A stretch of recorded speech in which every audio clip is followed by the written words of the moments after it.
आज होता सुट्टीचा दिवस, तर सकाळी उठल्या उठल्या मस्त गरम पाणी घेतलं, त्यात तूप टाकलं आणि पाणी पिलं. त्यानंतर ही अशी कडधान्य आणली होती, त्यानंतर ब्रश केला आणि आपले कडधान्य शिजली होती सगळी. तर त्यामध्ये असं एक एक करून सगळं मी टाकून घेतलं. त्यानंतर मस्त वरून लिंबू टाकलं, थोडंसं चवीनुसार मीठ तिखट टाकलं आणि मिक्स करून घेतलं आणि खायला घेतलं. आणि आज होता सुट्टीचा दिवस, तर सारखं काय ना काय खायला चालूच होतं माझं. त्यानंतर असं गरम केलं तेल आणि केसांना लावून मालिश करून घेतली मस्त तेल लावून.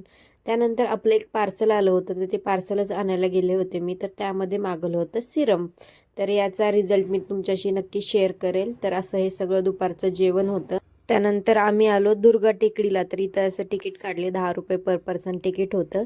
आणि इथं खूप जास्त चालावं लागतं, पण आम्हाला एवढे जास्त रस्ते होते ना की मंदिर सापडत नव्हतं.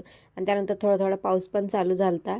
त्यानंतर देवीचं दर्शन वगैरे घेतलं आणि निघालो घरी जायला. बाहेर आले की मी खूप कंट्रोल करते स्वतःला की बाहेरचं काही खायचं नाही. पण बाहेर आले की काही ना काही खायची इच्छा होते, तर मस्त पाणीपुरी घेतली होती खायला.